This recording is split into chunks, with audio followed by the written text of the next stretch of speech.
What's up, mini truckers? Ben here, that US Mini Trucks. What's up? We've got the Subaru Sambar ks4 in for repairs.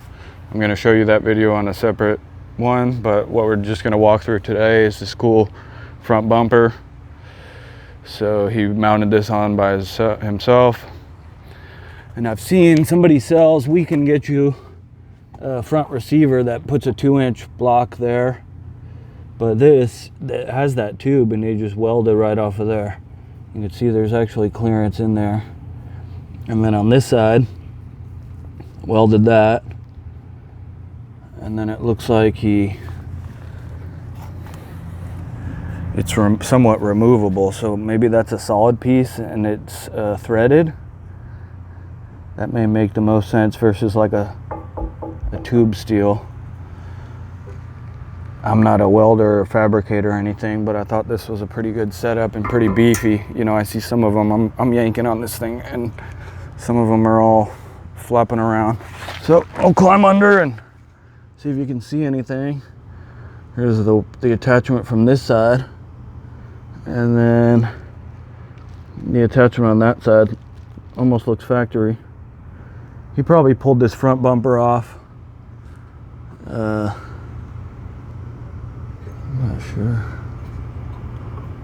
And then what else was I gonna show you?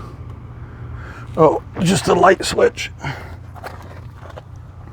It's got this light, then he wired it up, pretty clean looking. So you've got this,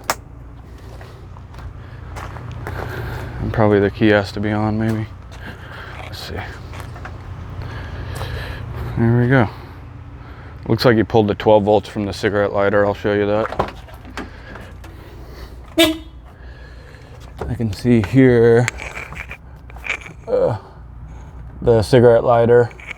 There's the front of it, and here's the back, and they put these male connectors, and then it would have wires going around it, but there's no wires. Looks like those are the wires. So pretty cool setup. Got the Carlisle 6x12s. Let's take a look at that lift kit. There's the lift kit on the front, just those spacers. I wonder if it's just the 2 bolts or there's a third one. It's hard to see. Maybe I'll put you in there. Oh. And then what is it in the back? I forget on these. Yep, just more spacer. So you put that in between the spring and the normal assembly. I wonder, does it get rid of the bump stop? Or yeah, it gets rid of the bump stop. I don't know. Normally there's a piece of rubber there. Well, that's pretty cool. Yeah, look how clean I got this. Compressed air, WD-40, a little bit of elbow grease. So this one's pretty cool. Got the bench. He folded the antenna down. Mostly I was just wanting to show you this. The front bumper. Pretty rad. Cool. All right.